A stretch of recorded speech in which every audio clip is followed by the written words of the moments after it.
Akawa ameruka kichwa mwaka mmoja. Aliruka kichwa, akaenda kalazwa Bungoma district. Okay.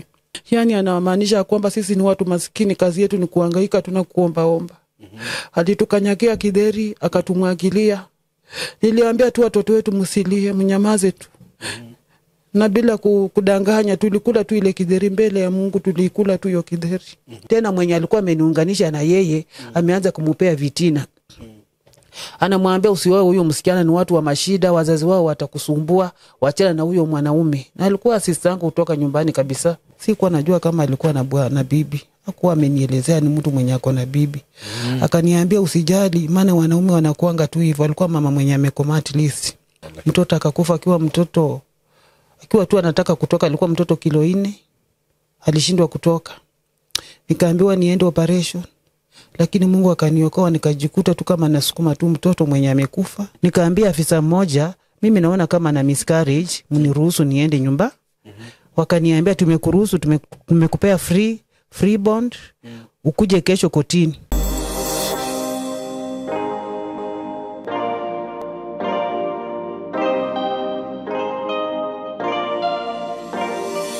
Hello guys, how are you doing? I hope you're doing good. My name is Simon K. Kwa majina najulikana kama Simon K. Na leo mnikubalisha nitaongea kwa lugha ya Kiswahili kwa sababu mgeni mwenye amenitembelea leo ametoka Mumias. So hataweza kuongea Kikuyu, na kwa hii platform tulisema hatuna ukabila. Tunapea mtu yote tu platform akuje huku ajiongee juu Mungu ametupa hii kazi ndio tusaidie, tukue usaidizi kwa wote na tusaidie watu wote. So karibu sana kwa siku ya leo. Wenye mumesubscribe na washukuru sana. Na kama uko hapo na hujasubscribe kwa hii platform, na kuomba tu kwa unyenyekevu kubali tu kusupport hii kazi yangu. So nitakubalisha guest wetu atuongeleshe, atusalimie na tusikie story yake, lakini before that nitakuwa na advert ya mashamba, so ukae tu hapo. Na before ataongea nataka kusema tu the information yenye atakuwa anapeana hapo ama ile maneno yote ataongea hapo, those are not my views, si opinion yangu na si opinion ya hii platform ya Simon K. Hiyo ni maoni yake mwenyewe. So karibuni sana. Na todo nidigetie obroti nini tu kuma kwa kabuni ya Golden Dreams. Na ndiramurehire taito haha ndiramwira mundu uri uragura kuria riu Masinga taito shiride within 14 days ugakorwo wina taito yaku. Ni uraigwa uguo within 14 days wagura broti tha ici thikũ 14 wina taito yaku, na nĩnjĩkĩte uguo na andu makona ndigetie broti nyinyi muno, na nĩ kũrĩ andu marang'ang'anĩra hau. Taru he mũndũ ũranjĩraga ngai wĩ mũrata wakwa nĩ aragũrire hau na nĩ ngwenda tũriganie. Agĩkorwo biũ nĩ ũrenda kwĩgira na broti utiga gũikara ti nyingĩ. By the way, I have less than 20 na mũgũnda ũcio warĩ mũnene mũno tondũ ũngĩtara kuma rĩa ndambirie kũtangatha nĩ ũrona nĩ mũgũnda mũnene ũguo. By the way, ona andũ mangĩthiĩ kũu muge tu inyuĩ nĩ mũgwaka, mũtirabatara andũ angĩ, inyuĩ mwe enough. Akĩrĩ broti makĩria maigana rĩa 50 koratha kana andũ igana rĩa 50 makĩte handũ. That's a community. Huona kũgĩkĩrũga ma MCA na mũgũnda ũrĩa nĩ mũirige negated community. By the way, kũndũ kũrĩa kwĩna neighbors, kwĩna maĩ, kuna kila kitu. Masinga is a very big town. Ciringi ngiri igana rĩa 99 ugakorwo wĩna broti ya 50 by 100 wenda kũgũra igĩrĩ ciho, na mũtigaikare hiu hai munine ici. Wenda kũrĩha na installment nĩ ciringi ngiri 250, wĩigĩre deposit ya ngiri 50, balance ũrĩhe na mĩeri 6. Dukano wake nyita hau ũguo. Na ofici haha Ruiru building twetaga BD house oke ku third floor. Ni ugutungatwo na njira njega muno, na njira nene muno kou maundu maria mathiaga na mbere kou ndungirira murata wakwa. Ndenda gukuhe namba ya thimu nigetha uhure, ni no uhurire personally hihi kana no uhure namba yitu ya uku studio 0724 333313 nitukwaraniria nawe na tukuhe direction ciothe iria urabatara. Twenda tugutware office, wenda ni ngutware personally office ni ngugutwara tondu ndi ha ni undu wondu ucio. Namba ya office ni 0743422222 0743422222 kana 0726888882 0726888882. Na muciarie korwe hau fiu na no wende mwana waku ateithike, ndirakuhe the best option. By the way, ndirakurire kothi ya production gutire hindi uka lose, you'll never lose.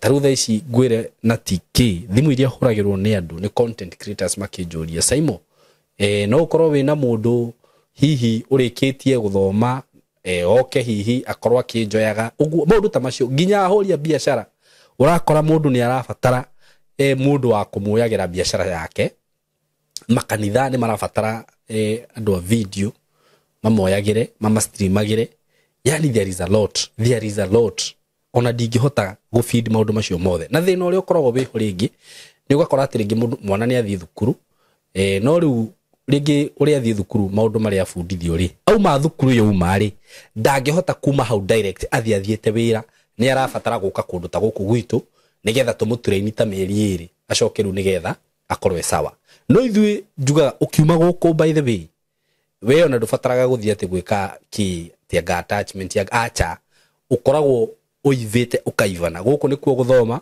wike attachment guku ukiuma haha ugu uko sawa na nini njugaga ona ngikorwo ndina opportunity ndingiaga kuhe mundu uguo ngikorwo wina muiretu mwanake we mundu wothe ungenda guthoma video production video shooting video editing twina short course twina full course whereby nitugufundithia maundu mothe ma video production kindu giothe kihuthikaga thiini wa video production video music maundu ma video ma kiremeta the film making all those go fly drone kuhuthira gimbal ronin indo icio ciothe kuhuthira smoke machine there is a lot na maundu macio mothe no tukorwo tugikuonia kamera iria latest muno wenda kuhuthira kindu ta red camera wenda kuhuthira kindu ta black magic yes hizo vitu zote tuko nazo huku wenda gukuonia go stream live so ndugaikare hau ro uguo muciari na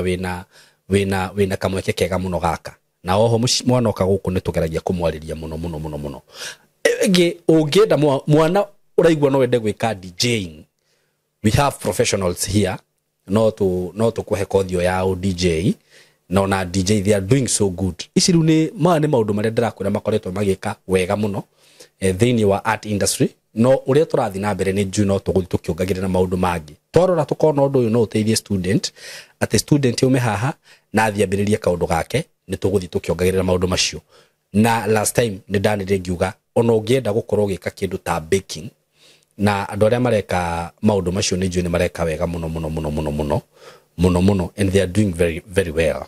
I have a friend who na ndikumugweta ritwa no murato cio wakwa ngwiciria ona tha ici ngenda kumuona ni njaga kumuona tondu anjiraga niko na bake cake ya birthday studio ya wapi kwi nenge ya kamweretho kwi no hiki ndinaguo ngako kwi no thoni ndinaguo you see mundu ucio just the other day arokaga kuhang around guko studio but right now ingimubatara ndingimuona nona na no ni ndamwire riu waikara uguo ri na hendaga kothi ungithi wike wiki imwe kana wiki igiri na ndukuriha mbeca nyingi ri ucoke wambiririe undu waku ri wonage mbeca ri waikara uguo weteithia naki no ndo uria mwega muno ni ati thiku ici wambiririe undu waku tondu social media ciekuo utajifanyia marketing na kana ugaturehera guku tukawikira marketing ya maundu macio uguo muciari wi hau please tiga kuga gutire wira tiga kureke mwana waku akuhe excuse ati agamba wikare mwaka umwe wambe wicirie uri urenda for what mulete hapa tumuongeleshe na tumfundishe mambo mingi sana mwaka ucio umwe wa gwiciria agegeciria ne gukorwo ala ni undu no kondu ucio ni ukamuteithia na ti ati no kondu ukamuteithia I know gutiri mundu ka lose ni undu wa gukagoku so mko karibu sana na mungikenda gutukinyira no tuhurira na namba eno ya thimu 0724 333313 0724333313. Kwa majina zangu naitwa Sofia Akinyi Omari. Ndiyo. Mimi natoka katika kaunti ya Kakamega, wilaya ya Mumias, division ya Matungu, location ni Namamali. Okay. Village ni Namanga village. Namanga. Yes. Sasa mimi nilizaliwa huko, hapo ndio kwetu penye nimezaliwa kwa familia ya watoto 13. Okay.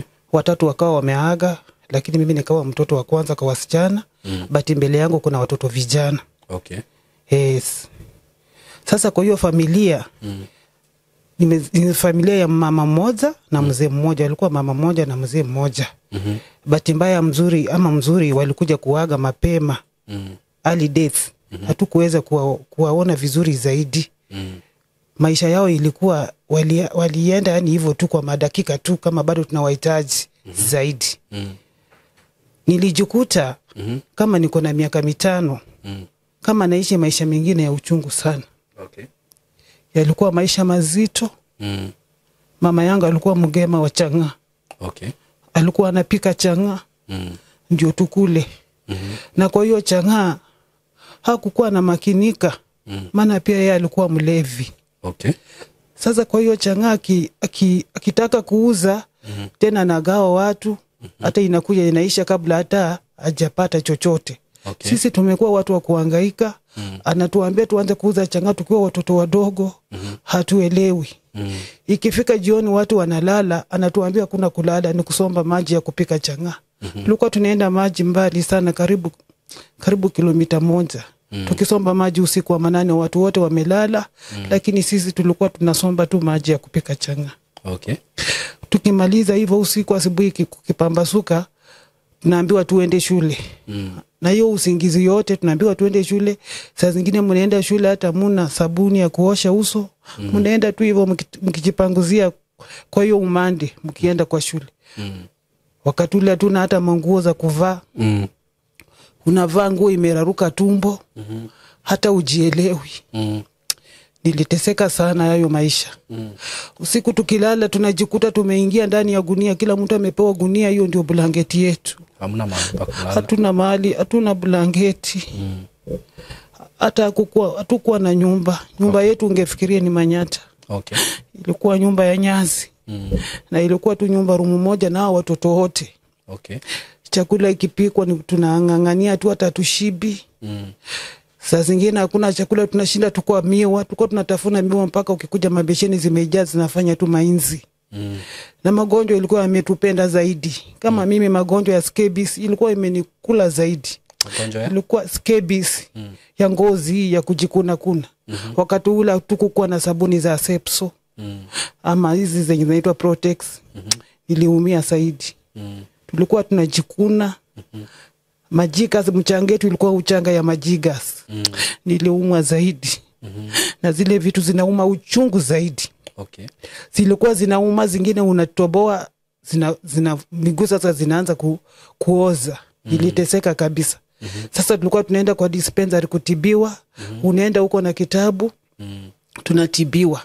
Hizo majigas zikitoka, unasikia miguu zimeanza tukufura zenyewe. Okay. Tumekanyaga maji za uchafu. Niliteseka zaidi. Hiyo maisha niliteseka. Na mama yangu akawa na stress. Na alikuwa na stress, na sisi hatukuwa tunaona kama ni mama mwenye alikuwa na stress.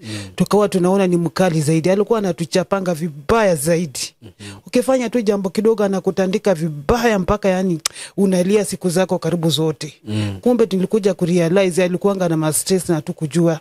Alikuja akakuwa na stress na akakuwa kama mwendazimu. Akawa ameruka kichwa mwaka mmoja. Aliruka kichwa. Akaenda kalazwa Bungoma district. Okay. Hayo yote tuliendelea tukungangana naye juu tulikuwa wadogo, hatukuwa na uwezo. Wakati nilijaribu kukua mzima kiasi, nikaona haya maisha yamekuwa mazito. Wakati nilifanya mtihani wangu ulikuwa 1995, nikafanya mtihani wangu wa standard 8, nikapata max 42. Okay. Mama yangu akawa anatamani anipeleke shule ya upili. Lakini mama hakuwa na uwezo wa kunisaidia. Okay. Msichana mwenye alikuwa mbele yangu, yeye naye aliweza kukimbia. Juu ya sababu ya mashida zenye tulikuwa tunayapitia. Kukimbia aje? Akakimbia akapata mwanaume, akaweza kumpa mimba. Alikuwa bwana wa mtu. Sasa huyo bwana wa mtu alipompea mimba hakuweza kumuoa. Ilibidi tena atafutie bwana mwingine wa mtu ndio aliweza kumuoa. Okay. Sasa ikabidi aende kutembelea anti yetu, ndio akapata kwa mwanaume pena mwenye ako na bibi na watoto, ndio aliweza kumuoa. Sasa wakati aliweza kuoleka, mimi nilikuwa bado nangangana na shule. Maana mimi sikukuwa kukimbia. Nilingangana na shule. Wakati ilipofika Disemba nikitaka kwenda Januari, sasa nikitaka kwenda shule ya upili. Mama hana pesa, hana otherwise, nikashindwa sasa nitaendelea kuhangaika na haya mateso. Nikaona yeye ndiye anangangana, baba hako tu, lakini hakuwa mtu wa kushughulika. Hata kitabu yetu angechukua aenda kunyie chang'aa. Hata slippers akipata hapo anaenda na kunyia changa. Ikabidi sasa sisi tuanze kulimia watu ndio tupate vile tunakula. Sasa tumekuwa at least tumekoma.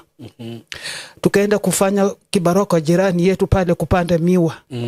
Tulikuwa tunapanda miwa karibu eka 3, tunashikana watu tunapanda. Siku moja ndugu yangu mwenye anifuata mara 3 alijikata vibaya sana. Alijikata vibaya wakati alikuwa anapanda hizo miwa. Alijikata vibaya, na wakati ule hakuna vile angesaidiwa, kuko na hospitali, hakuna pesa. Walifunga tu makamba na kiraka na akaendelea tu kusurvive, lakini ungeona mguu yake ilikuwa ndani ilikuwa na ngozi nyeupe. Hakika nilihangaika sana, yale maisha yalikuwa yananiguza. Nikafikiria labda nikikuwa mzima Mungu atanijalia nipate mume mwenye atanisaidia, labda saidia familia yangu. Lakini tena hali ya gunia ilikuwa tu kama ile hali ya mkeka. Yale maisha yaliendelea kuwa mazito kabisa. Maana niliona maisha yamekuwa mazito, nikasema siwezi nikaishi nyumbani tena. Wacha niondoke at least nione kama Mungu anaweza nifungulia njia. Mimi nimesha kuwa mzima. Sasa ndani ya moyo wangu nilikuwa nimefanya kazi za mashamba zote mpaka moyo umechoka. Nimelima, nimeboma, nimefanya kazi hizo zote. Tulikuwa tunatuanganga mihogo kwa kinu. Ndio tunapigia ugali. Mnatuanga mihogo alafu mnachunga na mnapika ugali. Hiyo kazi zote niliweza kufanya. Na zikawa sasa nikawa naambia Mungu nijalie na mume mwenye anafanya kazi labda mjini. At least nipumzika haya kazi. Kama kulima kwa mashamba za watu niliweza kulima ndugu yangu. Nililima kabisa. Wengine hata wakulipi pesa. Mama yangu sasa akawa amefika mahali ameshindwa atafanya nini. Sasa yeye ni kwenda tu penye matanga iko. Penye watu wamekufa, mama yangu ndio alikuwa anaenda kufanya makazi huko. Akifanya kazi ndio chakula chenye kinatoka pale anatuletea. Anaweza enda kama ni mbali anaishi huko hata wiki mzima. Unajua tu alienda kwa matanga, hata mtu mwenye hatujuani, hatuna huko. Lakini kwa sababu ya mashida anataka hata sisi tu survive. Mama yetu alihangaika. Anaenda mahali kulimia watu ndio tukule. Aende kwa matanga. Anajifanya sasa yeye anaosha kule vyombo, anakaribisha wageni. Ndio wampe chakula chenye kimebaki. Siku moja jirani yetu mtoto akakufa mahali pale. Mama akatuambia tuende mahali pale tumsaidie kushika mtoto. Tulipoenda mahali pale, tulipofika tukikaa nyuma ya nyumba, mama kama anashughulika, ilikuwa kitu saa 6 hivi. Mama yetu alituletea kidheri kwa sahani tukule. Tulikuwa watoto karibu 4. Huyo msichana mwenye kwa kina matanga alikuwa classmate wangu. Namuombea Mungu amsamehe sana. Maana tulikuwa wadogo na hakujua ni nini alikuwa anafanya. Alichukua miguu yake chafu akakanyaga kwa samadi na akakanyaga kwa kidheri yetu. Yani anamaanisha kwamba sisi ni watu maskini, kazi yetu ni kuhangaika tunakuomba. Alitukanyagea kidheri akatumwagilia. Niliambia tu watoto wetu msilie, mnyamaze tu. Na bila kudanganya tulikula tu ile kidheri mbele ya Mungu, tulikula tu hiyo kidheri. Tukatoka hapo tukarudi nyumbani. Nilipoona haya mambo imezidi, baba akipata at least pesa analala nje, anakuja hata bila chochote, anakuja hata bila viatu. Nikasema mama, mimi hii sitaweza. Nikaanza kutoka nikaenda kwa aunti yangu. Aunti yangu alikuwa upande wa Busia. Nilipoenda kwa aunti yangu Busia, nikawa sasa nimekuwa mtu mzima, karibu miaka 23 nimeanza kuelewa. Nikaambia aunti, mimi nimekuja huko naona mwenye anaweza kuwa na kazi, at least niende nifanye kazi, nitulie. Wakaniambia kuna kazi imepatikana Busia, kazi ya nyumba. Nikaenda Busiada, mahali inaitwa Busiada Girls. Huyo mtu alikuwa borafia. Akaniajiri kazi kwa boma yake. Msichana wake alikuwa nasi huko Busia, ndiye aliniajiri kazi kwa boma ya mama yako. Kazi ilikuwa kazi mingi sana na walikuwa wanasema wananipea shilingi 500. Hata ile shilingi 500 sikuwa napewa kwa wakati. Inafaa upewe pesa kama tarehe 1, lakini unapewa pesa kama tarehe 15, tarehe 20 ndio unapewa pesa. Tena ulazimishe tu ndio upewe pesa. Nikaona hayo maisha ni magumu, maana ulikuwa unaamka saa 11, uende kwa shamba ulime mpaka saa 6. Ikifika saa 6 kurudi kwa nyumba, ufanye kazi za nyumba, ufagie, upike lunch, uchukue mitungi kama 6 kwa wheelbarrow ama 4, weke 2 huko, nyingine yangalie huku, usombe maji, ujaze kila kitu. Kisha maza kujaza maji, Unatumwa kwa soko ni mbali sana, unaenda kushaga mahali pengine mbali sana. Kitamba kukuanga na mapocho mili karibu. Hakika niliteseka. Nikakaa hapo karibu miezi 5, sio huyo mama akinilipa vizuri. Nikaambia mama yangu, haya mama, mimi haya sitaweza tena. Nikarudi tena nyumbani. Niliporudi nyumbani ndio nikaenda tena kwa aunti yangu mwingine. Nilipofika kwa huyo aunti akaniambia ya kwamba sasa umekuwa mzima, inafaa uoleke utoke hapa. Wache kufanya mama yako wakihangaika hivi. Sasa wewe ndio unafaa ufanye nini uwasaidie. Akawa kijana mmoja alikuwa ametoka Naivasha, amekuja nyumbani ati amekuja kutafuta mwanamke. Walikuwa wanasema kwamba ukiwa town ufai kuoa mwanamke kutoka town. Sasa ati ameambiwa kuja huku atafute mwanamke aenda aoe. Wakati alikuja nikaambiwa na aunti ati kuna kijana ametoka Naivasha ati anataka mwanamke aenda aoe. Nikasema na mnamjua huyo mtu ni mzuri? Hata huyo mtu sidhani kama ni mbaya, ni kijana mzuri hajawahi oa. Nikasema sawa, hakuna shida, wacha atakuja tuongee. Huyo kijana akakuja tukaongea, tukaelewana. Kijana akasema hana pesa za kukuja na mimi hiyo wakati. Wacha kaeze kurudi Naivasha akajipange, akirudi atanikujia. Alipoenda Naivasha alikaa karibu wiki 2 na kumbe alikuwa serious. Wakati alipokuwa serious akatuma mbabu mwingine ati alikuwa shemeji yake. Huyo babu akakuja kunichukua tuende naye Naivasha. Alipokuja tukaongea, sikuwa nimerudi nyumbani by then. Alipokuja tukaongea na yeye, tukaongea tulipoongea na huyo mwanaume. Amesema nikukujie tuende Naivasha. Tulipokuja Naivasha, maneno yenye niliona kwa huyo kijana ni Mungu tu anajua. Kwani ilikuwa maneno gani? Wakati ule nyumba single walikuwa wanaishi wanaume karibu 6 ama 3. Sasa ni yeye peke yake ndiye alikuwa ameoa. Na wengine ni wauni wajaoa na wote wako kwa nyumba moja na wanafanya kazi kwa maua. Hiyo kampuni ilikuwa inaitwa Shah Karturi. Hawakuwa wanakaa kwa kampuni, walikuwa wanakaa kwa street kalikuwa kanaitwa kwa Muya. Sasa tukawa tunaishi hapo mimi mwanamke peke yangu na wale wanaume wengine. Sasa wakati huyo mume wangu ametoka wanaanza kunichokoza. Nikawa naambia mzee huyu, watu mimi sioni kama tutaishi hapa. Tafadhali kama wewe unataka tu tuishi vizuri. Wanataka wakutumie, wanataka walale na wewe, wale wanaume wote.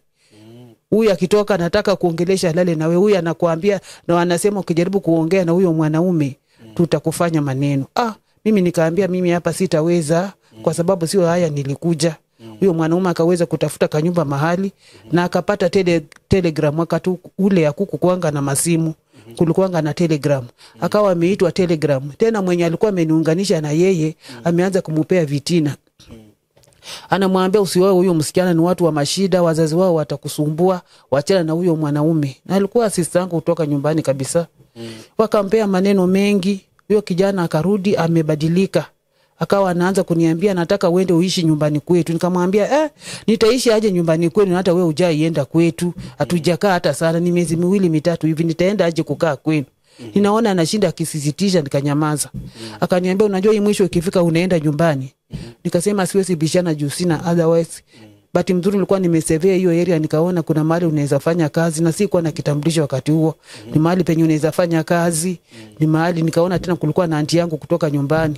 Nikatulia. Wakati aliniambia nataka urudi nyumbani nikakubali tu nikatii. Akanilipia transport wakati ule ilikuwa shilingi 400 kwa Kenya Bus. Na Eldoret Express ilikuwa 350. Nikapanda gari. Akahakikisha gari imeenda. Gari kaenda ikafika flyover tena ikarudi. Akahakikisha gari imeshaenda na mimi. Sijui alikuwa anafikiri nitarudi nyuma. Nikaenda nyumbani, kufika nyumbani baba yangu alikuwa bado mzima, mama alikuwa bado wazima. Nikaenda na shopping, at least ilikuwa kitu 400 hivi na amenipandisha fare. Akaniambia nitakuja tarehe 6. Nikaambia mama, huyo mzee mwenye nilipata amesema atakuja nyumbani kuwaona tarehe 6. Mama akasema sawa, sisi tutangojea tu. Baba akasema hapana, huyo kijana ni kama amekuhepa. Baba yangu akaniambia huyo kijana ni kama amekuhepa juu nyinyi mungali watoto wadogo, mwezi elewa mtu kama anakuruka huwa anasema aje. Nikasema tu sawa baba, nikatulia. Nilipotulia hiyo mwezi mzima huyo kijana hakukuja. Ikaanza mwezi mwingine ya pili sikuona huyo kijana, na wakati ule tu kuanga na masimu. Ikabidi sasa nianze kujituma nitafute kazi, nikuje kutafuta kazi huko Naivasha. Niliporudi huko Naivasha nikakuja kwa aunti yangu. Nilipokuja kwa aunti nikapata pia aunti alikuwa anaishi kwa kampuni ilikuwa inaitwa saizi inaitwa Kentalia, kitambo ilikuwa inaitwa Goldsmiths. Alikuwa anaishi hapo na watoto wake. Na akawa ananiambia kwa hiyo kampuni hawataki wageni, nitafute mahali pa kwenda. Nikamwambia sasa ndi mimi nitaenda haki wapi? Na kwetu unaelewa tu hali vile iko nyumbani, mimi nitafanya aje? Akaniambia hapana, hapa unakanga wiki moja peke yake. Unapomaliza wiki moja unarudi kwa ofisi wana renew. Nikamwambia ndi sasa mimi nitafanya aje? Mimi nitafanya aje aunti yangu? Akaniambia mimi sitaki ukae hapa, nataka urudi kwa huyo bwana yako. Nikamuelezea nitarudije kwa mtu mwenye alinirudisha mpaka nyumbani nikawa nimerudisha peke yangu, nitarudi aje huko? Akawa ananiambia wewe itabidi urudi nyumbani. Urudi kwa huyo mwanaume umuombe msamaha ukae pale. Nikamwambia kweli seriously aunti, nitarudi aje kwa mtu na alinikataa akanipeleka mpaka nyumbani, nitarudi aje? Ati wewe tuende na wewe, nataka tuende na mimi nitaongea kwa niaba yako. Tulipoenda kwa huyo mwanaume, tulifika huko wakati wa saa 6 mchana. Alikuwa ametokea kazi, alikuwa anafanya kazi ya spray. Alikuwa ametokea natulia tu kwa nyumba. Mimi ndio nilitangulia kugonga mlango, aunti yangu alikuwa nyuma yangu.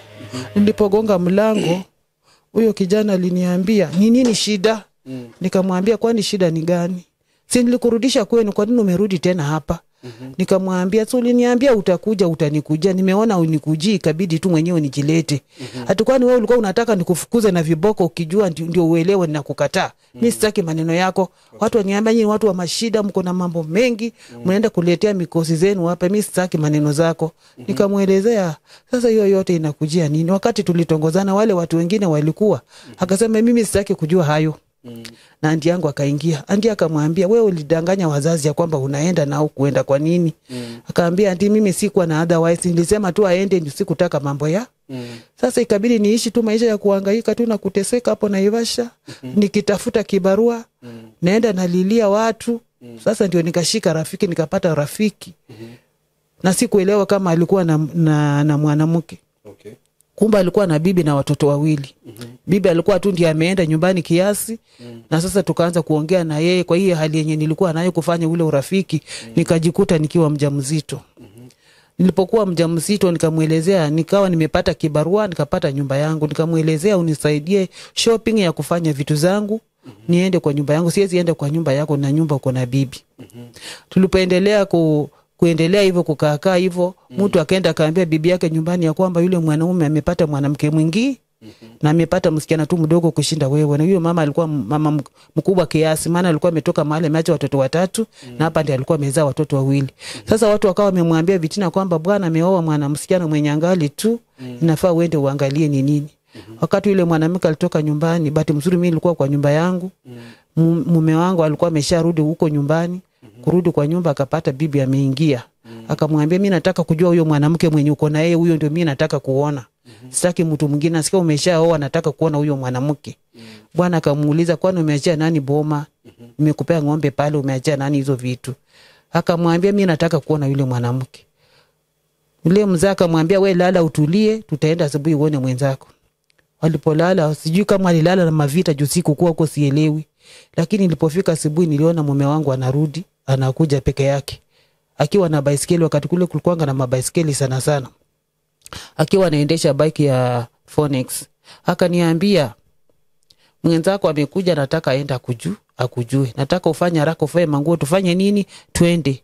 Pia mimi kwa ujinga yangu, mimi nilikuwa najitayarisha nachota maji. Bahati mzuri ama mbaya nikaambia mwenzangu rafiki yangu ya kwamba mzee amekuja na ananiambia niende nione bibi mwenzangu. Mama mwingine akaniambia, "Usijaribu, wewe ni mjinga sana, usijaribu. Umeenda kwa wenyewe alafu nenda huko, huyo mama anaweza kukuchoma na maji, usiende huko tafadhali. Waambie kama wao wanataka kukujua wakuje kwa nyumba yako." Mimi nikarudi. Niliporudi kwa nyumba nikakaa, nikatulia, nikamaliza kuchota maji. Mwenzake akaniuliza, "Kwani ufanye haraka tuende?" Nikamwambia, "Mimi siendi." "Kwa nini?" Nikamwambia, "Mimi siwezi enda. Naona huyo mama anaweza niumiza. Na mimi naona mimi ni mjamzito saa hizi, siwezi nikaenda huko."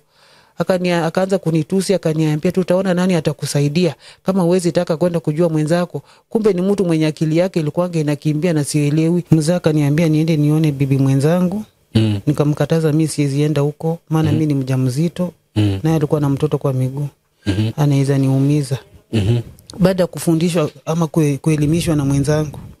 Nikamkataza huyo, akaanza kupiga makelele, akanifokea, akaniambia wewe sasa kama hutaki kwenda kuona mwenzako, wewe unataka kunipangia. Tutaona sasa mwenye atakuwa nakulipia hiyo nyumba. Wakati ule siku nafanya kazi. Nikamwambia kama ni hivyo basi wacha tu nikae hivyo, Mungu mwenyewe atanitetea. Akaenda. Wakati alienda sijui alielewana aje, nikaona wanakuja wote watatu, yeye na bibi yake na mtoto. Okay. Wakakuja, walipofika nikawapikia chai, nikawaandalia na mkate. Bibi mwenzangu akaniambia ungepikia tu hata huyu ugali, jana hata hakukula, tulikuwa na kisirani. Nikamwambia hakuna haja ya kisirani. Mambo ni kuelewana tu. Nikampikia chai, wakakula, wakakunywa, tukaelewana, tukajuana. Akaniambia sasa hata ukikuja kwa kambi penye nakaa, watu watakuona tukiwa na wewe, hawataleta vitina tena. Lakini ukijificha ficha itakuwa mambo mbaya. Nikamwambia hata mimi si kwa na nia mbaya, nilikuwa tu najaribu.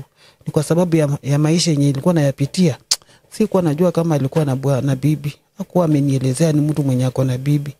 Akaniambia usijali maana wanaume wanakuanga tu hivyo. Alikuwa mama mwenye amekoma at least. Nikamwambia na mimi sitawahi kuaibisha na kuonyesha madhara yoyote.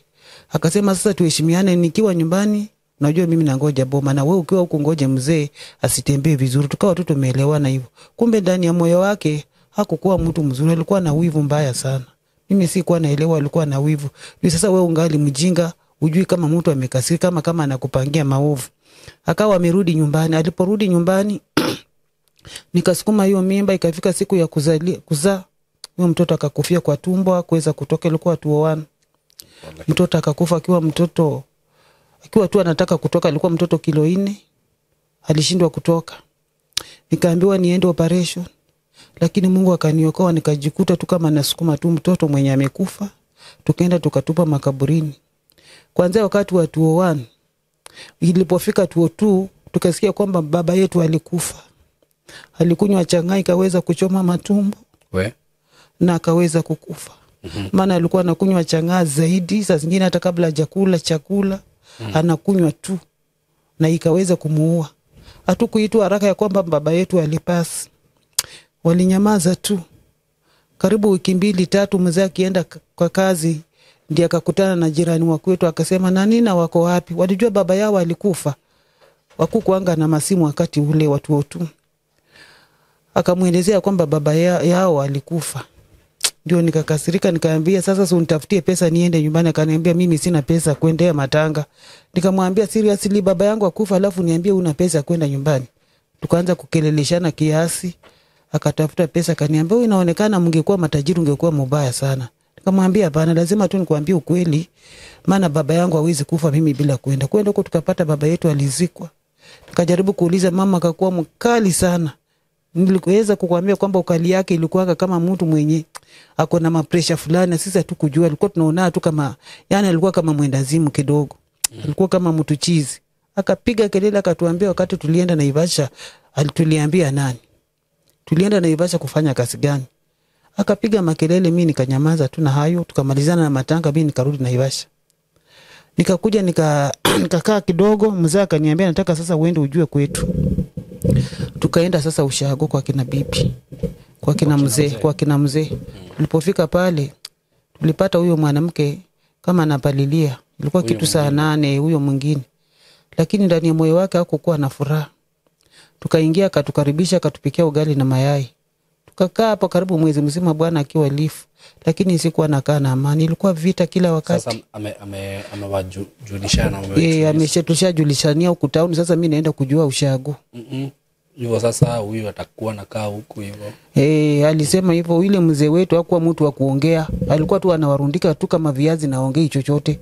Tena nilienda tu kwa nyumba room 2 tu. Yeye analala sitting room, bedroom, mimi niko sitting room. Hata hawezi sema kwa nini nimeoa huyu na ni kwa sababu gani nimeamua hivi. Alikuwa ananyamazanga tu. Hiyo ndio nauliza. So mlikuwa mnaishi kwa nyumba moja? Tulikuwa tunakaa tu kwa nyumba moja. Na ataweza kuwa manager aje? Sasa mimi nikiwa huko haiwezi kuja upande wangu. Namwambia sasa mimi nakaanga na wewe malizana tu na bibi yako, mimi sitaki story zako. Nilikuwa namwachia tu upande wake, maana si mimi ndio naishi na yeye huko. Sina mngojea tu huko. Mwezi mmoja sio siku mingi. Nikawa tu nimevumilia hivyo. Tukakaa ikafika siku za kurudi na Ivasha tukarudi.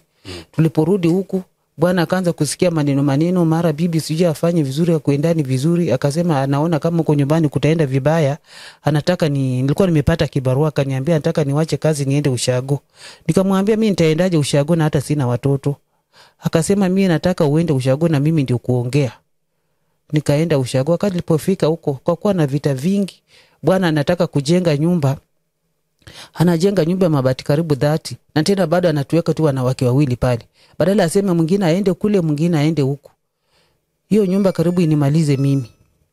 Nikajaribu kuambia bwana sasa utafanya hivi kwa nini? Akasema nyumba ni yangu mimi mwanaume sio ya mwanamke yote. Nikajaribu kumwambia sasa hivi unafanya aje? Akaniongelesha mbaya, akasema wewe uko na mtoto hapa. Na nilikuwa nimekaa miaka 3. Baada ya huyo mtoto kukufa niliishi miaka ingine 7 bila watoto. Miaka zingine 7, sijui shida ilikuwa gani. Sasa nikawa tena bwana akarudi na Ivasha akawa ameniacha na yule mwanamke peke yake kwa boma. Na kuambia maisha yenye nilipitia pale, wale watu wenye wanaendanga kwa ndoa za watu, tafadhali wawache tu. Hiyo sio maisha. Kwani kutaendaje? Maisha mazito sana. Hata mtu kama atakuchekea, anakucheka tu kwa juu, lakini kwa ndani anachomeka. Sasa nikawa naletea dawa za kienyeji na wale mashosh, ati nikunywe ioshe tumbo nikaweze kuzaa. Ule mama naye anachukua sumu anatia ndani ya yale madawa. Nilikuwa nagonjeka, nilikuwa natapika. Nina hara. Hatupigani, mimi si kwa mtu wa kupigana. Yeye ndiye alikuwa ananitandikanga tu. Kama nimekaa tu hivi nimetulia, nasikia tu mafimbo. Sasa mimi kazi yangu ilikuwa tu kulia juu bwana ako mbali. Hawezi ambia hakuna watu wale wenye wangenisaidia kwa sababu wale wote alikuwa ameshirikiana na wao ni juu ilikuwa familia polygamist. Wakao sasa wameanza kuchukia mzee. Sasa wanaanza kumsengenya upande wake. Sasa alikuwa anakuchapa. Alikuwa ananitandika vibaya sana. Vibaya sana, atakiwa kwa kaburi. Namuombea tu msamaha maana saa hizi ndio nalea watoto wake. Angejua hivyo. Alikufa. Angejua angekuwa ananitandika hivyo. Juu mimi sikujileta mahali pale. Na hata sikuwa hata na hiyo nia. Ni hali tu ya ulimwengu ilikuwa inanisababisha. Na mimi sikuwa hata na akili ya kusema labda naweza enda kwingine nitafute mwenye hana bwana niishi. Nilikuwa naona labda niko mahali pale na at least kushinda kwetu penye nimezaliwa. Kumbe nilikuwa najichimbia kaburi. Alikuwa ananiwekea dawa, natapika, ninaendesha mpaka majirani wakuje tu waniokolee. Waweke wanipe mayai wakoroge na maziwa nikunywe, at least hiyo sumu itoke.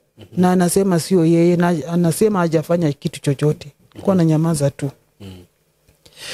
Tukaendelea na hayo maisha mazito kabisa magumu. Ikafika siku moja mzee akatoka Naivasha akakuja nyumbani kama tuko tu na wako wawili. Akaniambia niende soko nifanye shopping. Mimi nilikuwa mwepesi, nilikuwa najua kuendesha baiskeli. Nikaenda Kimilili town kwa supermarket inaitwa Riziki. Niende ninunue shopping. Tulikuwa bado tu tunakula wanawake wawili kwa nyumba moja.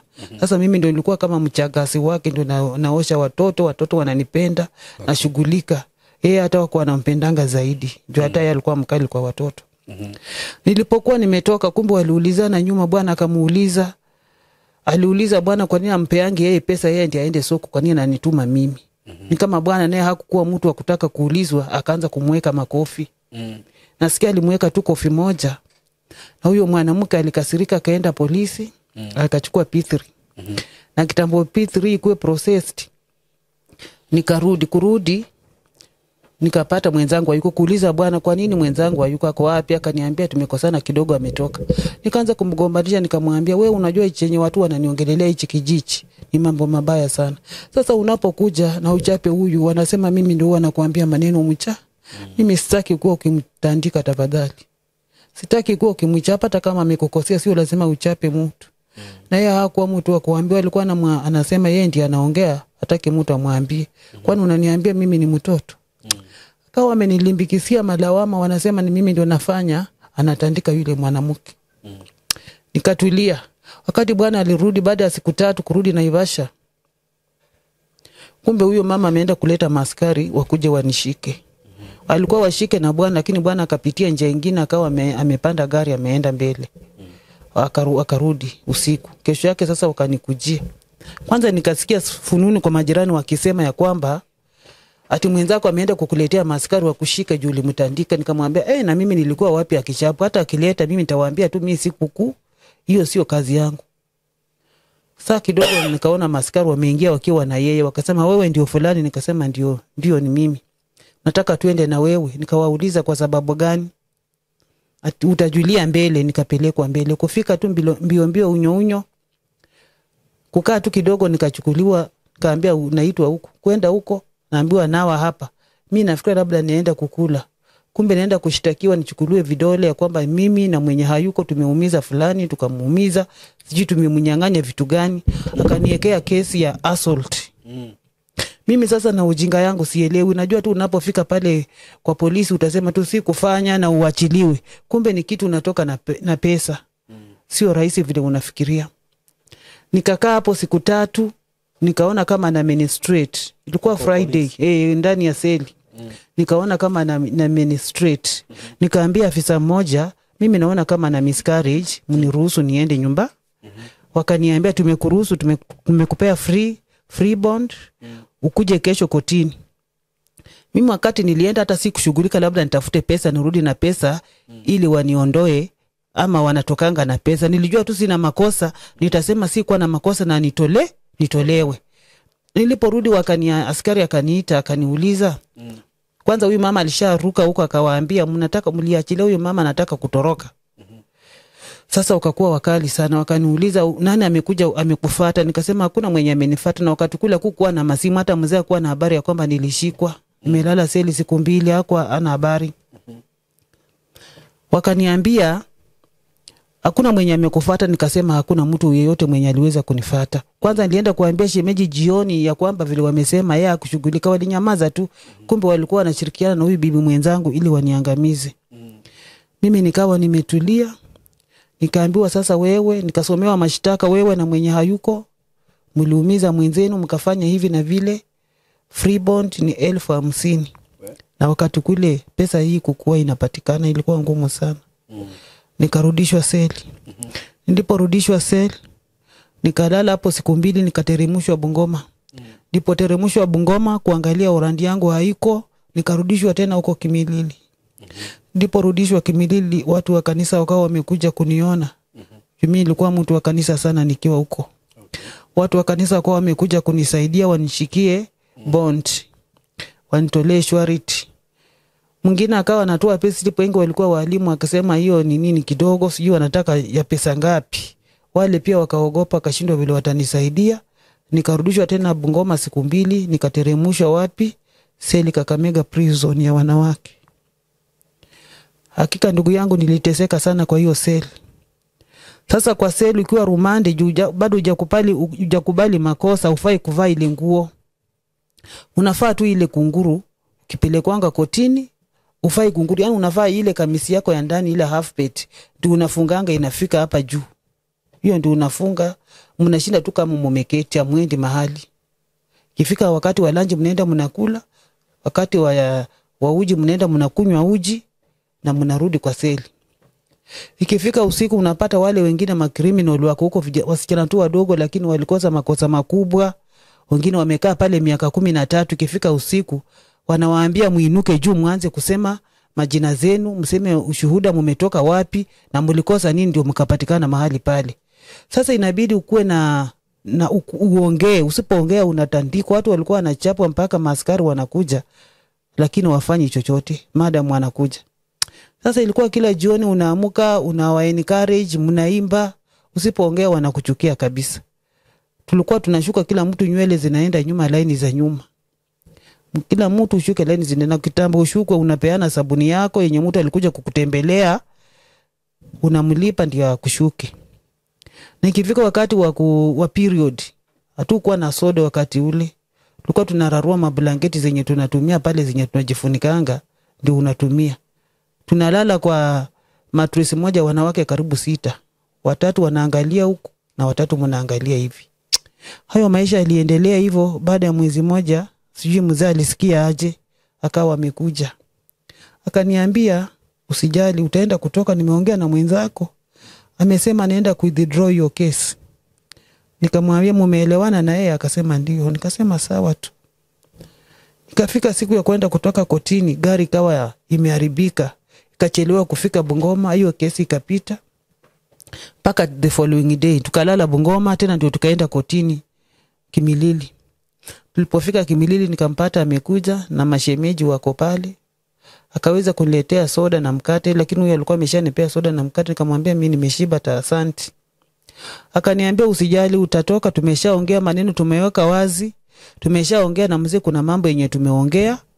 Kwa hivyo usijali, naenda kukutoa. Akasema tu sawa.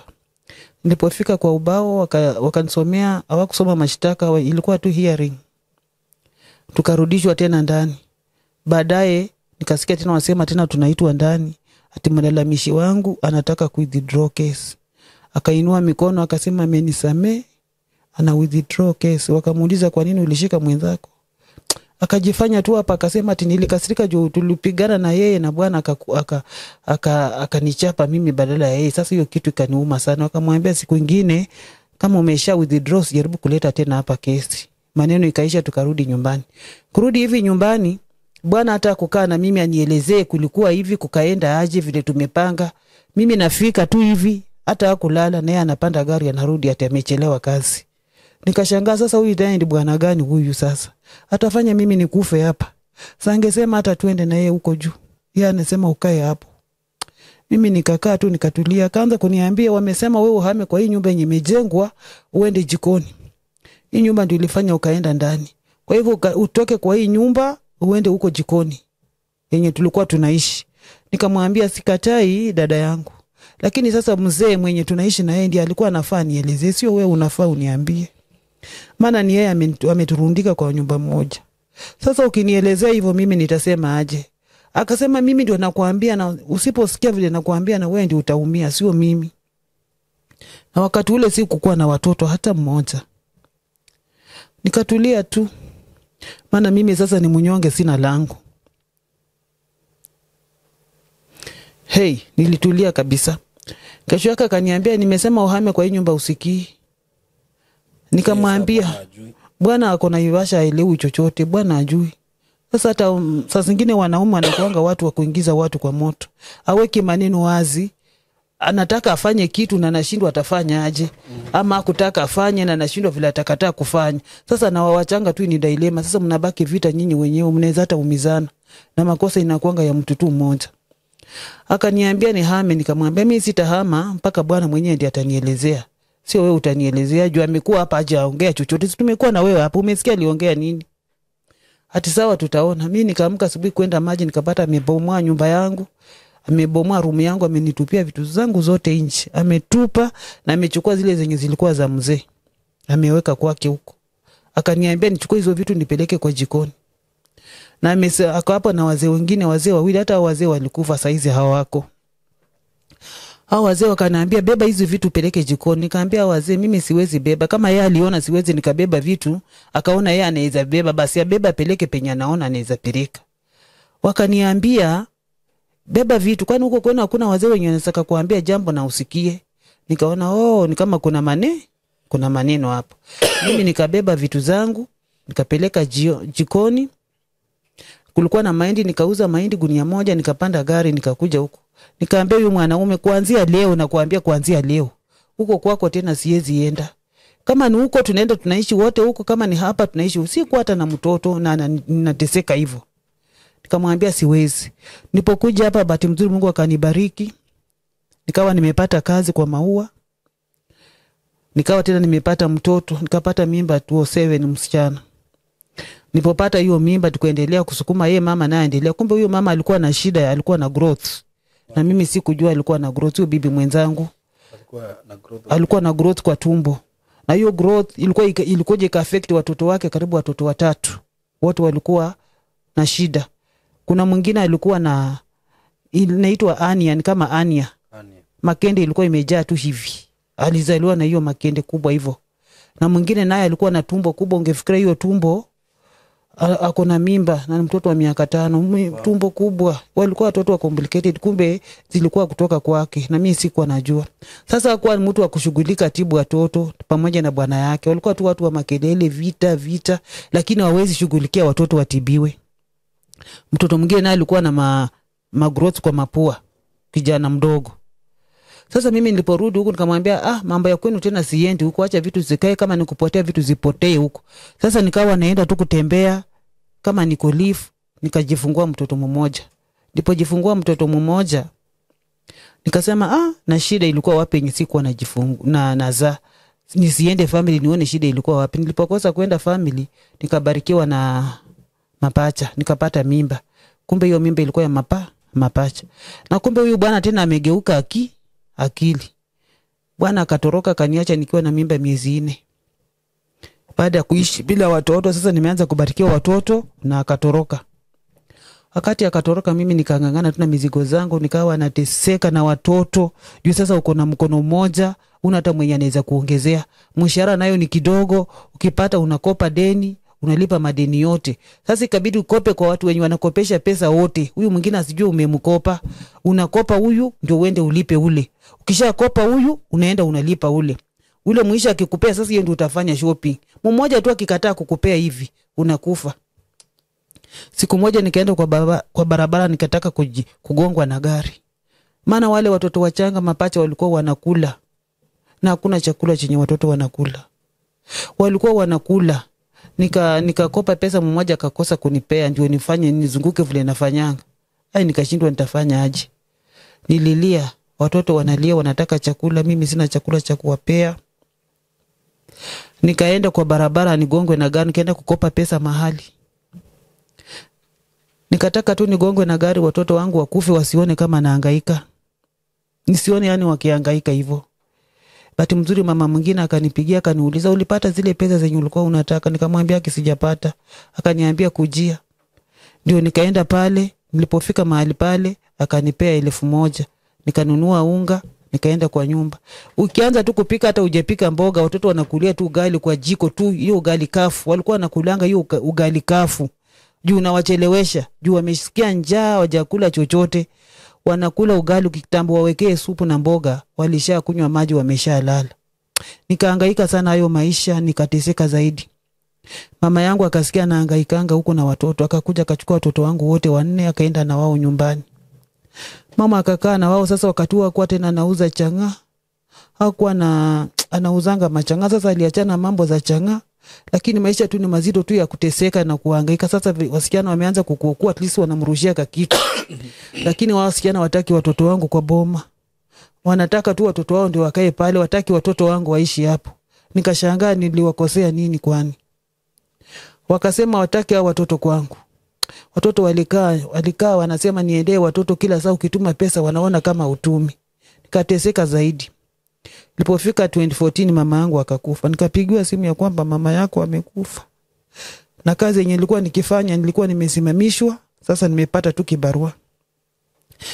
Na hiyo kibarua ukilala tu siku moja huwezi ukalipwa.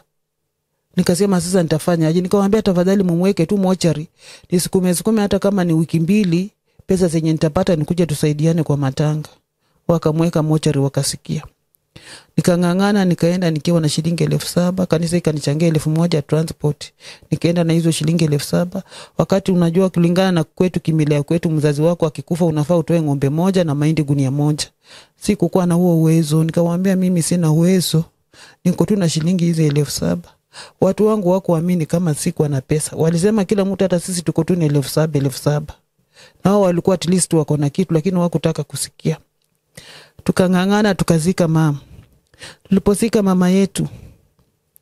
Sasa baada ya siku 2 nikasema acha nirudi Naivasha ningangane nione vile nitakujaa watoto waende wasomee sasa huko juu. Nikasema at least sasa huko penye nimekuja na pesa zote nikapeana hapa kwa matanga. Sina kitu yoyote kwa nyumba. Wacha nibebe unga kiasi na mahindi kiasi niende nitumie Naivasha. Maana ndugu zangu na madada zangu walinitusi. Waliniambia maneno yote. Vile mimi niko sijielewi. Sasa wenye mmezaliwa pamoja. Venye nimezaliwa na wao tumbo moja wadogo wangu. Walinitusi mambo yote. Vile sijielewi. Wakaongea mambo yote. Nikanyamaza tu, nikalia, nikakasirika, nikaongea mambo mengi, nikasema hata Mungu karibu ni hape. Lakini Mungu akanishikilia, nikashikilia tu moyo. Nikakubali tu, nikakuja juu ya umaskini. Sasa kama una kitu unaonekana wewe ni takataka. Nikarudi Naivasha. Nikakaa baada ya miezi fulani. Nikaendea watoto wangu. Tukaanza kungangana na wao hapa, watoto wakakaa karibu tamu mzima. Hakuna vile unaingiza watoto, una pesa. Msichana alikuwa amefanya mtihani mkubwa class 8. Nikangangana, bahati mzuri Mungu akanijalia. Nikawa nimemuingiza form 1. Nikawaingiza form 1. Tukakaa kiasi, tulipokaa kidogo. Hiyo ilikuwa 2014. Bwana alienda kabisa aonekane. Hata sijui yako wapi, nasikia mara ako Nairobi, anapita tu hii barabara, akikuja Nairobi, anapita Naivasha, hata ana haja na sisi. Sisi nikakubali tu. Nilielewa tu, nikakubali, nikaendelea tuna hiyo hali. Tukangangana. Ikifika 2016 naambia kwamba bibi mwenzangu amekufa. Nikashtuka, ni nini sasa tena imeua yeye? Ikabidi niende tu matanga juu ni mtu nilikuwa najua, tulikuwa tunakaa naye kwa nyumba moja. Tunashare hata kama alikuwa ananitesa, lakini ilibidi tu. Nikaenda hayo matanga. Kwa hiyo matanga bwana tena hakuwa amenijengea nyumba. Nyumba bado tu ni hiyo moja yenye huyo mama amekufia. Hiyo tu ndio naingia tu hapo. Tukafanya matanga. Siku ya kuongea sasa, huyo akiweko akizikwa, nikaamuka na maiki nikaweze kuongea mbele ya watu vile tulikuwa tunajuana. Wamama wa hiyo area wakaanza kunipigia makelele. Walinishautia kabisa. Sijui walikuwa nasema mimi nimeua yeye, na mimi niko Naivasha, hata sina bwana, hata sijui bwana sina yeye, sijui alienda wapi. Wakaongea maneno mengi sana. Waliongea, walishout vile unaonanga mob justice wakipiga makelele. Walishout sana. Niliambia Mungu akaweze kunipea hekima, asikutamka jambo lolote. Nilinyamaza tu. Nikisema tu waongee tu, lakini matanga yakiisha wasaidie watoto. Juu anaona kama wao ndio wanaweza saidia, nikatulia tu.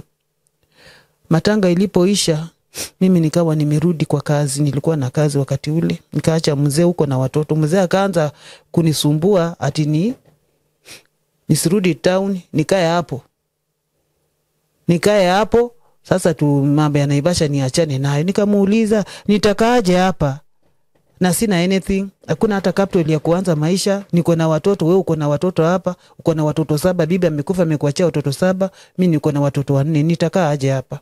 So what an 11? Watoto 11. Na akaanza kuniambia wewe ni mwanamke mbaya sana, umeongoja bibi akufe alafu unaanza kunisumbua. Nikamwambia aje sasa? Yaani wao wanaona sasa akikufa wewe ndio sasa tena utawale. Nikasema hata siwezi furahia kifo cha huyu mama, hadi sasa akufe mimi ndio nikae hapa na hizi mizigo zote. Wewe ngangana na mizigo zako kwanza, wacha mimi niende ningangane na zangu, tutajua vile tutafanyana baadaye. Wewe fariji bibi yako kwanza, lia moyo utulie, tutaongea baadaye. Nikamwacha hivyo kwa shauri yako. Kama amekasirika, mimi nikarudi huko nikangangana na watoto wangu, tukangangana, lakini sikuwa na wawacha. Juu mimi ndio nilikuwa nafanya kazi. Nilikuwa nikifanya kazi na mtumia pesa, nikifanya kazi natuma pesa. Nikasikia kuna jirani mmoja, jirani tena ni ndugu yake kwa mama mwingine, waliweza kuvunja kijana mwingine, kijana wa form 4, walimvunja shingo na wakatupa kwa shamba ya huyu mzee. Sasa ni kama mzee akashtuko, waliua mtu wakatupa kwa shamba langu. Alipatikana baada ya siku 2 huko Kimilili. Baada ya siku 2. Sasa ni kama huyo mzee akashtuka, lakini bahati mzuri walimshika, watu wakachoma nyumba yake, wakaharibu vitu zake, wakaharibu kila kitu. Hapana, walichoma majirani, vitu za majirani yule mwenye aliua. Walichoma tu vitu, wakaharibu vitu zake zote, kila kitu waua, wanaharibu kila kitu, yani kulia. Wakaharibu hizo vitu zote. Sasa huyu akaona hapa hakuna ama, badala afikirie vile anafanya, yeye akatoroka, akaacha watoto peke yao huko. Akawa ameacha watoto kwa nyumba peke yao. Watoto wenyewe wanangangana. Mimi ni siku moja kama ninatoka kazi, napigiwa simu na chifu wa nyumbani. Akaniambia nakuhitaji huku. Nikashangaa kuna nini? Wakaniambia tafuta pesa kuja. Nikamwambia mimi sina fare. Wakanitafutia fare, wakanitumia. Na wakaniambia ukuje na usikose. Nilipoenda nikapata chifu ameandika barua kubwa, akaniambia watoto tunaona wengi wako na shida, wengi ni wagonjwa. Unaona vile wako, na baba yao hayuko ametoroka, na umeona tu vizuri mama yao amepasi. Sasa wewe tu ndio tunaona unaweza saidia juu kijana amezaliwa peke yake kwa hili bo, na wale vijana wengine hawana kazi ya huyu mzee wako. Kwa hivyo ni wewe tu utabeba hiyo viatu. Ikabidi tu nikubali, maana niliingia kwa hiyo ndoa. Sasa uchukue watoto wote. Nichukue watoto wote ningangane na wao. Watoto saba. Mimi nikaambia chief, mimi sitachukua hao watoto, itabidi niende nichukue wale wa kwangu niwaweke pamoja. Wakishakaa pamoja wazoeane, juu hata wako wanajuana. Wakati huyo mama alikuwa makelele, hao watoto wako wanaendanga ukata wako wameaienda. Sasa inabidi watoto wajuane na wenzao, wakaekae nikifanya kazi huko, nikiwasaidia, nikione the way forward vile tutawasaidia, nione vile nitasaidia wale. Nikaleta watoto, nikaweka watoto wote pamoja. Nilipoweka watoto pamoja, nikaprocess ile NHIF wakati nilikuwa nafanya kazi, nikaweka wale watoto kwa jina kama tenant wangu, nikaweze kuwasaidia. Nikasaidia yule mwenye alikuwa na ania. Nikatuma hizo ID yangu, nikatuma kila kitu NHIF yangu card, akafanywa operation na akatairishwa. Sasa akakuwa tu mwanaume mzuri, akawa amepona hiyo shida yako kwa nayo tena. Alikuwa analianga uchungu sana. Huyu mwingine wa tumbo naye alikuja akakufa. Huyu alikufa, walichelewa. Huyu alitangulia kukufa kama mama yake alikuwa bado hajatoka. Nikaambia huyo kijana mwingine mdogo, hakuna daktari wa INT, nikuja naye huku juu.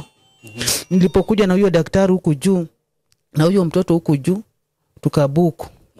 Tulipobuku NHIF ikakubali na akafanywa akawekea karibu oksijeni 4. Alikuwa serious sana. Wakatoa growth 2 kwa mapua. Alipotolewa growth 2 karibu hiyo mtoto akufe kwa mikono yangu. Lakini Mungu akanisamea, mtoto akatoka na akawa kwa salama. Na nikampandisha gari kaendelea kukaa na wale wenzake. Sasa nikiwa niko huku, nikiwa nimelala, nasikia tu kitu inaniongelesha mbaya kwamba baba ya watoto anataka kurepu watoto. Nikashangaa baba ya watoto atarepu aje watoto wake. Kumbe ni kijana mkubwa huyo mama, alikuwa ni kama anatumianga msichana wangu. Watoto wako? Nimewasaidia yoyote mpaka nimewatairisha, nimewafanyia operation, lakini wanarudia watoto wangu. Hata yule mwenye nifanyia operation huyo anatumia pacha moja. Sasa nikasema sasa hii ni pacha wamekuwa kubwa. Si watoto wa 16, wadogo tu wa 15. Sasa si walikuwa wanatumia wakiwa wadogo hivyo. Sasa ndio dhamira zikakataa. Nikasema acha niendee watoto wangu. Nilipoendea watoto wangu nikaona wale wengine bado ni wadogo, mwingine ako na miaka 4, mwingine ako na miaka 5. Nikasema acha tu niende na watoto wote. Sasa nikawa nimechukua wale watoto wadogo nikakuja nao huku. Sasa nikaacha hao wenye walikuwa wana hiyo matabia huku. Sasa hiyo kijana mkubwa nasikia kwa tu kwa boma, hata wataki sasa kuniona mimi nikienda huko. Wanaona kama sijui mimi ndio nilisababisha mama yao akakufa, sijui nilisababisha baba yao akapotea. Wanasema kama hatuwasaidii. Kijana mwingine akuuka kwa form 3, mwingine alifika class 8, pesa zikakosa. Sasa waliporudi huku Naivasha, nikawa maisha ni magumu sana kupeleka hao watoto kwa shule mkono mmoja. Nyumba unalipa rent. Nikaenda kulilia Dio akanitafutia mtu wa kunisaidia watoto waingie shule. Hiyo shule huyo mtu kumbe hakukuwa wa kunisaidia, alikuwa mtu wa private. Alidanganya tu ndio niingie nianze kulipa. Nafikiri kama niko na pesa na muenjoy. Najaribu kumuelezea mimi sina pesa, nielewi. Nikaokota mablanketi kwa watu, mattress na tusanduku, nikaipeleka watoto wakaanza kubodi. Ajabu ni kwamba nasikia ni wangu tu peke yake watoto 4 ndio walikuwa naishi kwa shule boarding, na watoto wengine wana day mchana. Hata iko shule watoto wengi. Nikangangana tu hivyo juu sikuwa na otherwise. Sasa ilipofika this year akasema nisipolipa pesa watoto wasiende shule. Sasa watoto wakakawa wamekaa tu, nimejaribu kumwililia asikii. Mzee akijaribu kila kona asikii. Sasa imefika mahali nikashindwa sasa hii naelekea wapi na ninatoka wapi. Sasa nikasema sasa Mungu wangu jameni, sasa utanisaidia aje? Nimeteseka, nimehangaika na watoto. Nimeteseka sana. Sasa imefika mahali nimefika mwisho hata nimeshindwa. Nikawa nimeshindwa, siwezi fanya kazi tena, magonjwa yameingia kwa mwili. Kwanza nikasimamishwa wakati wa corona, nikasimamishwa kwanza kupimwa, kumbe baridi ilikuwa inaniingianga kwa mifupa. Nilikuwa nafanya kazi kwa barafu kwa grading. Imeingia kwa majoint, imemaliza bone marrow yote. Nilikuwa naambiwa niweke machuma huku. Nikaambiwa baridi imeshakula spinal cord. Nikashindwa sasa nitafanya aje. Nikawa nimeanza kutibiwa therapy. Therapy nikatibiwa kidogo kidogo, ikafika mahali tukaambiwa kwamba NHIF haifanye tena, SHA ndio inafanya. Sasa nikashindwa nitafanya aje. Nimehangaika sana nikiteseka, siwezi inama. Daktari akawa ananiambia kwamba nikiendelea kufanya kazi mimi nitapooza, nisifanye kazi tena. Sasa nikawa najiuliza mimi nitafanya aje. Nikajaribu kuuza minyongoro, hata tena kwenda kuchimbua minyongoro, mikono haina nguvu. Minyongoro ya hizo vitu za masamaki, watu wanavulianga masamaki kwa bahari. Kuna vitu zenye unachimbua chini kwa matope, watu wananunuanga. Hata kuchimbua ukiamka kwa baridi sana, hizo mikono zinagandamana, uwezi. Sasa naisha tu maisha tu ya mashida. Hao watoto wameanza kuwa chokora. Kwanza huyu mtoto wa bibi mwenye alifanyiwa operation huyu, mtoto anapotea tu, kumbe ameenda sokoni kuchokora vitu. Nimejaribu kukataza mtoto asikii. Kwani mzee baba yao hajaipatikana? Hajawahi patikana na haijulikani alienda wapi. Miaka ngapi sasa? Miaka karibu 5 sasa. Sasa kama ni mtu mwenye alikuwa na hisia ama mwenye anajali, angekosa kurudi kufikiria watoto wake. Ama wewe sijua maneno ya walio labda walimrushia kitu ampoteze kabisa, aende kabisa. Watu wanapoteanga hivyo na usimuone tena. Chenye kilifanya ni watafute nyinyi. Nilitaka tu niwalilie yenye ninapitia. Akisilalangi usingizi. Nikijaribu tu kulala kama saa 3, kifika saa 6 sina usingizi mpaka asubuhi. Hakuna usingizi kabisa. Tena hizo madawa za arthritis ukimeza au lali, sijui zinamaliza mtu usingizi. Sasa nawaza mambo mabaya sana, nafikiria mambo mazito. Sina mama yangu mwenye atanisaidia, sina baba yangu, wote walikufa. Mandugu zangu pia wao wako na mizigo zao, wanasema kila mtu abebane na mizigo zao. Hatukukutuma kwa bwana ya mtu. Sasa nakuwa na machungu. Nilikuwa nikifanya kazi nikiwa mzima, nilikuwa nawasomesha hata wale watoto wa bibi mwenzangu. Nilikuwa nachukuanga mpaka basari huyo kijana, nikangangana nikahakikisha amemaliza form 4 na hata kukua na 10. Lakini sasa imefika upande wangu, magonjwa imenilemea mpaka nimeshindwa kusomesha watoto hata wangu wenyewe. Watoto wako tu kwa nyumba.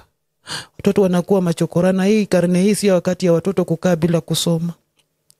Na ninaona labda hii nchi watu wajue kama kuna watu huku nje wanateseka. Mbele ya Mungu watu wanahangaika. Watu wanateseka. Watu hata njaa tunalala hata siku 3 siku 2 bila kukula, kuweka kitu kwa mdomo. Hakuna mwenye utaambia nisaidie.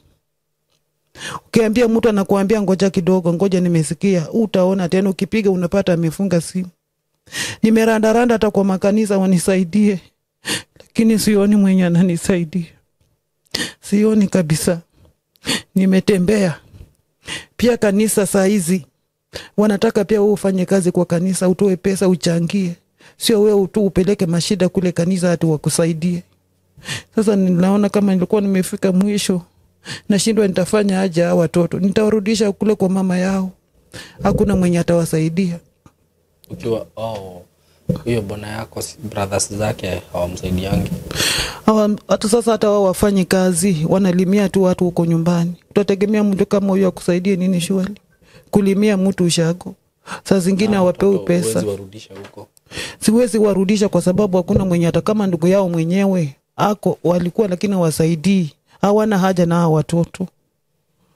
Hawana haja, ni kama wanaona kama nilikuja kuharibu kwao, sasa ni bebe hizi mizigo ni zangu, sio zao tena.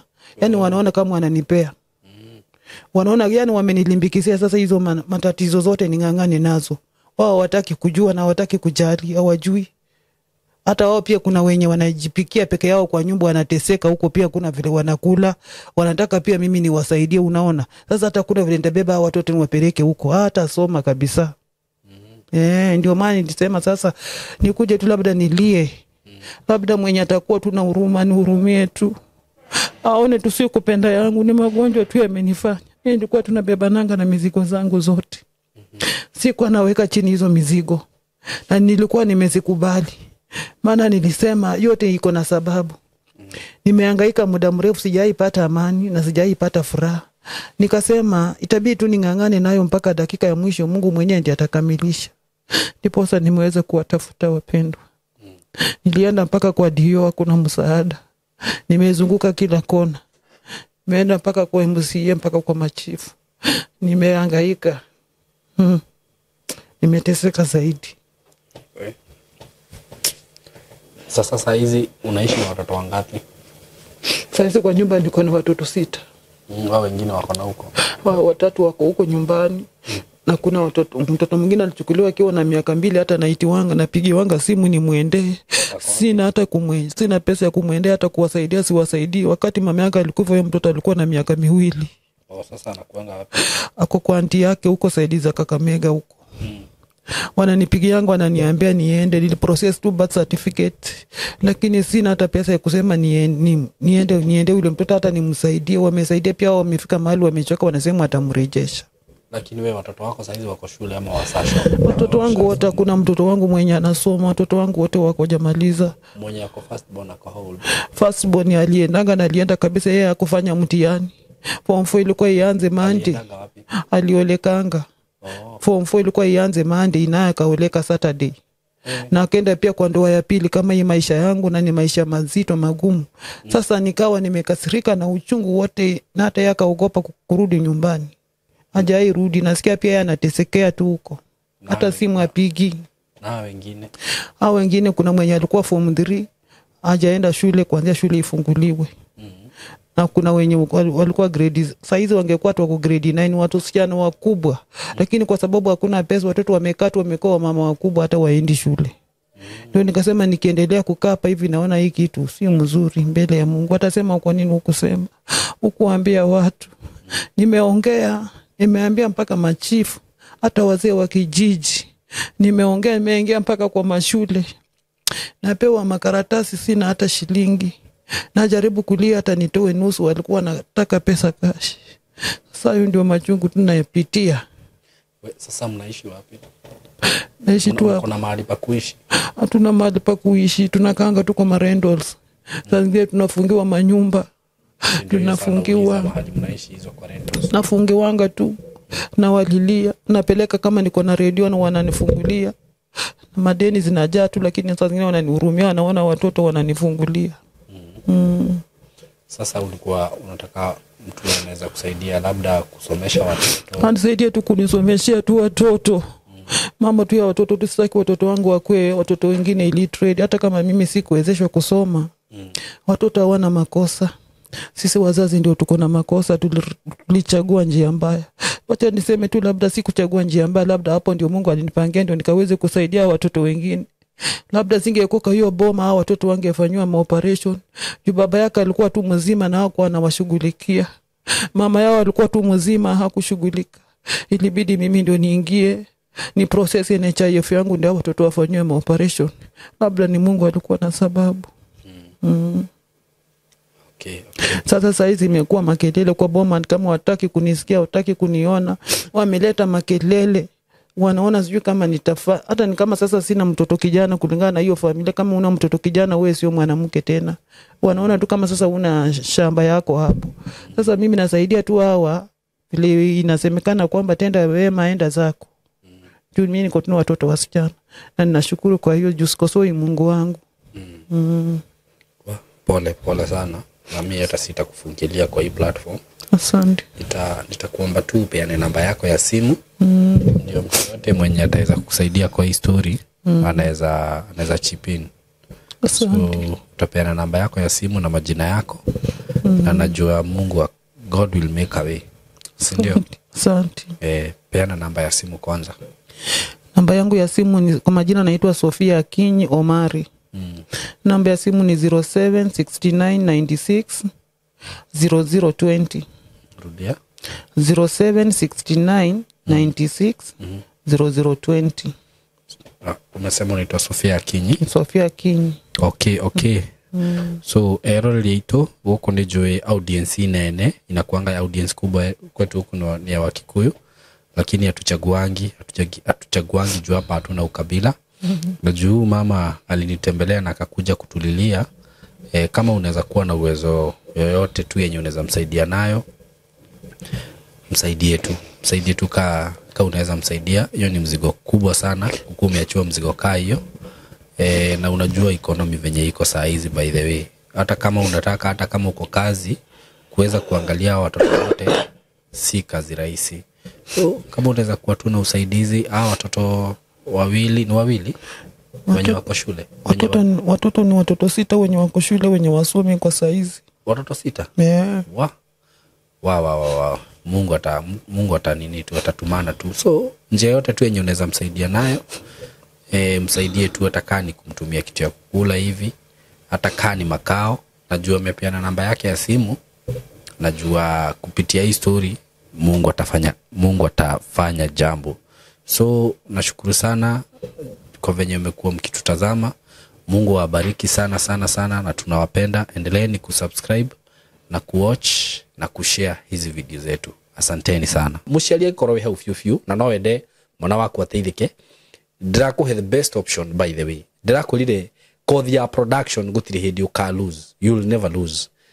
Tarutha ici gwire na TK thimu iria huragirwo ni andu ni content creators makijuria Saimo no ukorwo wina mundu hihi urikitie guthoma oke hihi akorwa kinjoyaga uguo mundu ta macio nginya ahoria biashara urakora mundu ni arabatara mundu wa kumuyagira biashara yake makanitha ni marabatara andu a video mamoyagire streamagire yani there is a lot ona ndingihota go feed maundu macio mothe na thina uria ukoragwo wiho ringi ni ugakora ati ringi mwana ni athii thukuru no riu ringi uria athii thukuru maundu maria afundithio ri auma thukuru yo umari ndangihota kuma hau direct athiete wira ni arabatara guka kundu ta guku gwitu nigetha tumutrain ta meri iri acokeru nigetha akorwe sawa no ithui njuga ukiuma guku by the way we ona ndubataraga guthii ati gwika ki tianga attachment ya acha ukoragwo uivete ukaivana guku nikuo guthoma